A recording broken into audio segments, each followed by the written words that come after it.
መንግስት የንብረት ማስመለስ አዋጁን ተግባራዊ ማድረግ መጀመሩን አስታውቋል። ከዚህ ጎን ለጎን ደግሞ አዋጁን በመጠቀም ገንዘብ ለማግኘት የሚንቀሳቀሱ ግለሰቦችን በቁጥጥር ስር መዋላቸውን ሰምተናል። በሌላ በኩል ደግሞ ከ4000 በላይ አዳዲስ ተመራቂዎች የሚሳተፉበት የመንግስት ሰራተኞች መረጃ አሰባሰብ በቅርቡ እንደሚጀምር ይፋ ተደርጓል። ይህም ከፍተኛ ቁጥር ያላቸውን የመንግስት ሰራተኞችን ለመቀነስ የሚያስችሉ ውሳኔዎችን ለማሳለፍ እንደሚረዳ ታምኖበታል። ሰላም ቤተሰቦች ቻችን መረጃዎቹን የት ሀገርና የት ከተማ ሆናችሁ እየተከታተላችሁ እንደምትገኙ በሐሳብ መስጫው ላይ ጻፉልን። አሁን ዝርዝር መረጃዎቹን አንድ በአንድ ወደ እናንተ እናደርሳለን። እስከ መጨረሻው አብራችሁን ቆዩ። ከ4000 በላይ ተመራቂዎች የሚሳተፉበት የመንግስት ሰራተኞች መረጃ አሰባሰብ በቅርቡ እንደሚጀምር መንግስት ይፋ አድርጓል። ይህ ሂደት ከፍተኛ ቁጥር ያላቸውን የመንግስት ሰራተኞችን ለመቀነስ የሚያስችሉ ውሳኔዎችን ለማሳለፍ እንደሚረዳ ታምኖበታል። በመላው ኢትዮጵያ በሚገኙ የመንግስት ተቋማት ተቀጥረው የሚያገለግሉ ሰራተኞችን የግል መረጃ በጥልቀት ለመሰብሰብ የሚያስችል ዝግጅት ተጠናቆ በሙከራ ተግባር ላይ እንደሚገኝ የኢትዮጵያ ስታቲስቲክስ አገልግሎትና የፌዴራል ሲቪል ሰርቪስ ኮሚሽን አስታውቀዋል። የሚሰበሰበው መረጃ የሰራተኛውን ሙሉ ስም፣ አድራሻና ስልክ ቁጥር፣ የልደት ቀንና ቦታ፣ ብሔራዊ መታወቂያ ቁጥር፣ የቅጥር መረጃ፣ የቅጥር ውል፣ የስራ መደብና ኃላፊነትን ጨምሮ እያንዳንዱ ሰራተኛ የቅጥር ታሪክ፣ ብቃትና የስራ ሁኔታን ያጠቃልላል የተባለ ሲሆን የጥናቱ ዓላማ በሲቪል ሰርቪስ ዘመናዊ የመረጃ አያያዝ ስርዓቶችን መፍጠር መሆኑ ተገልጿል። የኢትዮጵያ ስታቲስቲክስ አገልግሎት የኮሚኒኬሽንና ህዝብ ግንኙነት ስራ አስፈጻሚ አቶ ሳፊ ገመዱ የሰራተኞችን እውነተኛ ግላዊ መረጃ የመሰብሰብ ሂደቱ የቴክኖሎጂ መሳሪያዎች ፍተሻና ሙከራ ላይ ይገኛል ብለዋል። የተዘረጉ አመላካቾችና ቴክኖሎጂዎች ላይ ያሉ ክፍተቶችና ጥንካሬዎች በሙከራ ጥናት በመፈተሽ ላይ መሆናቸውን ያብራሩት አቶ ሳፊ የመረጃ አሰባሰቡ ከ14 ከፍተኛ የትምህርት ተቋማት በተውጣጡ የዩኒቨርሲቲ መምህራን እንደሚመራና ከ4000 በላይ አዲስ ተመራቂ ተማሪዎች እንደሚሳተፉበት ተናግረዋል። ይህ አዲስ የፐርሶኔል መረጃ አሰባሰብ ጥናት ደግሞ አሁን ባለው የሰው ኃይል መረጃ አያያዝ ስርዓት ላይ ያለውን ክፍተት ለመሙላትና ዘመናዊ የሲቪል ሰርቪስ ስርዓትን ለመገንባት እንደሚያግዝ ታምኖበታል። የፌዴራል ሲቪል ሰርቪስ ኮሚሽን በበኩሉ የመንግስት ሰራተኞች ፐርሶኔል መረጃ ማጥራት ወይም ቁጥር ማረጋገጥ የሙከራ ቆጠራ በጋንዲ መታሰቢያ ሆስፒታል መጀመሩን አስመልክቶ በዛሬው ዕለት መግለጫ አውጥቷል። በመግለጫውም ቆጠራው ያስፈለገበት ዋናው ዓላማ ገንዘብ ሚኒስቴር ፔሮል ላይ የሚፈርመው የደሞዝ ተከፋይ ቁጥርና የሲቪል ሰርቪስ ኮሚሽን አለኝ የሚለው የመንግስት ሰራተኛ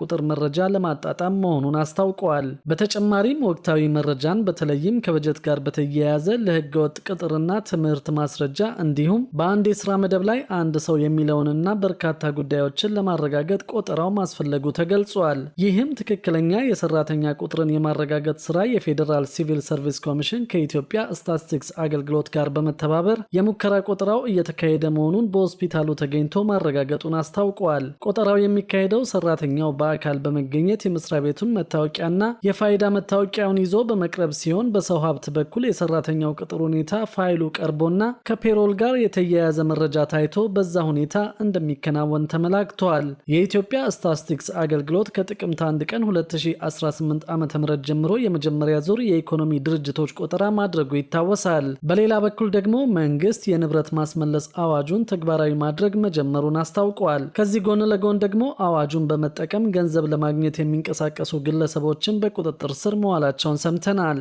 በህገወጥ ድርጊት የሚሳተፉ አካላት ላይ የሚወሰደው እርምጃ ተጠናክሮ እንደሚቀጥል የፋይናንስ ደህንነት አገልግሎት አስታውቀዋል። የፋይናንስ ወንጀሎች በሀገር ላይ የሚያደርሱት ጉዳት ዘርፈ ብዙና ከፍተኛ በመሆኑ ኢትዮጵያ ወንጀሎቹን ለመከላከልና ለመቆጣጠር የተለያዩ ህጎችን አውጥታ በመተግበር ላይ እንደምትገኝ አገልግሎቱ ገልጿል።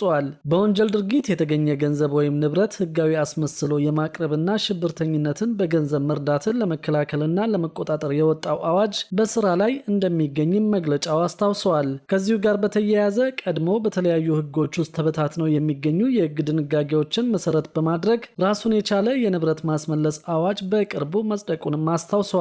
የንብረት ማስመለስ አዋጁም ሆነ በወንጀል ድርጊት የተገኘ ገንዘብ ወይም ንብረትን ህጋዊ አስመስሎ ማቅረብና ሽብርተኝነትን በገንዘብ የመርዳት ወንጀሎችን ለመከላከልና ለመቆጣጠር የወጣው አዋጅ ዓላማ የፋይናንስ ወንጀሎች አትራፊ አለመሆናቸውን በማረጋገጥ በአገር ላይ የሚደርሰውን ሁሉን አቀፍ አደጋን ለመግታት መሆኑን አስታውቀዋል። ከዚህ በተጨማሪ ለጤናማ የኢኮኖሚ እንቅስቃሴዎች ምቹ መደላደል መፍጠር መሆኑ ተመላክቷል። ይህ በእንዲህ እንዳለ አንዳንድ ግለሰቦች የወጡ ህጎችን ለማደናገሪያነት በመጠቀምና የፋይናንስ ደህንነት አገልግሎትና የሌሎች የጸጥታ አካላትን ስም በመጥቀስ በማጭበርበርና በማስፈራራት በህገወጥ ድርጊት ገንዘብ ለማግኘት እንቅስቃሴ በማድረግ ላይ መሆናቸውን በክትትል እንደተደረሰበት አገልግሎቱ አስታውቋል። በዚህም በተደራጀ አግባብ ሲንቀሳቀሱ ከነበሩት ውስጥ 3 ግለሰቦች እጅ ከፍንጅ ተይዘው ጉዳዩ በምርመራ ላይ መሆኑ የተገለጸ ሲሆን ሌሎችንም በቁጥጥር ስር ለማዋል ከህግ አስከባሪ አካላት ጋር እየተሰራ ይገኛል ብለዋል። የፋይናንስ ደህንነት አገልግሎት ከራሱ ምንጮችና ከጥቆማ በሚደርሱት መረጃዎች መሰረት የማጭበርበር የወንጀል ድርጊቶችን ጨምሮ በተለያዩ የፋይናንስ ወንጀል ድርጊቶች ውስጥ የተሳተፉ አካላትን በህግ ተጠያቂ ለማድረግ እየሰራ እንደሚገኝ ገልጿል። በዚህም መሰረት በርካታ ጉዳዮችን በህግ ተይዘው እንደሚገኙ አስታውቋል። የወንጀል ድርጊት ፈጻሚዎችን በህግ ተጠያቂ እንዲሆኑ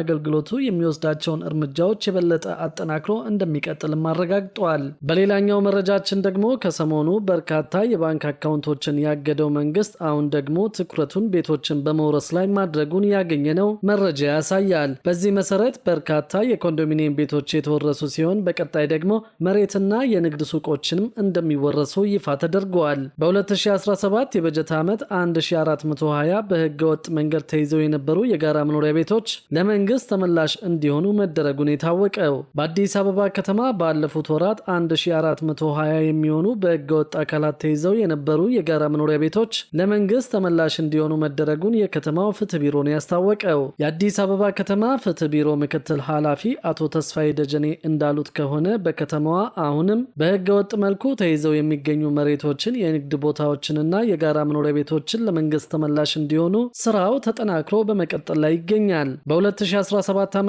በህገ ወጥ መልኩ ተይዘው የነበሩ 262 የቀበሌ ቤቶች በፍርድ ቤት ክርክር ሲደረግባቸው ቆይተው በቅርቡ ለመንግስት ተመላሽ እንዲሆኑ መደረጉን አመላክተዋል። በተጨማሪም በህገ ወጥ መልኩ በወረራ የተያዙ 62 ሼዶችና 237 ሄክታር መሬት ማስመለስ መቻሉም ነው የተገለጸው። አሁንም በተለያዩ አካባቢዎች በህገ ወጥ መልኩ ተይዘው የሚገኙ የጋራ መኖሪያ ቤቶች መኖራቸውን በማንሳትም በቀጣይ ቤቶቹን ለመንግስት ተመላሽ የማድረጉ ስራ እንደሚቀጥል አስታውቀዋል። የከተማው ፍትህ ቢሮ ባለፉት ወራት የተለያዩ የክስ መዝገቦችን በማሸነፍ በገንዘብ ወደ 4.1 ቢሊዮን ብር ለመንግስት ገቢ እንዲሁም ማድረጉን ገልጸዋል። ከሰሞኑ በህገ ወጥ የውጭ ምንዛሪ የወንጀል ተግባር ላይ የተሰማሩ 138 ተጠርጣሪዎች የባንክ ሂሳብ ታግዷል ሲል የፋይናንስ ደህንነት አገልግሎት ማስታወቁ ይታወሳል። ህጋዊና መደበኛ የባንክ ስርዓትን ወደ ጎን በመተው በህገ ወጥና ትይዩ ገበያ የውጭ ምንዛሪ ወንጀል ላይ የተሰማሩ ዋነኛ ተጠርጣሪዎች የገንዘብ እንቅስቃሴ እንዲታገድ መደረጉን የተገለጸው በህገ ወጥ መንገድ የምንዛሪ አገልግሎት የተሰማሩት ላይ ጠንካራ የህግ ተጠያቂነት የሚያስከትል መሆኑም ተገልጿል። ከዚሁ ጋር በተያያዘ በወንጀል ድርጊቱ ላይ ተሰማርቶ መገኘት የንብረት መወረስን ጨምሮ በከፍተኛ ጽኑ እስራት የሚያስቀጣ በመሆኑ የንግዱ ማህበረሰብ መደበኛ የባንክ ስርዓትን እንዲጠቀም በመንግስት በኩል ማሳሰቢያ ሲሰጥ ቆይተዋል።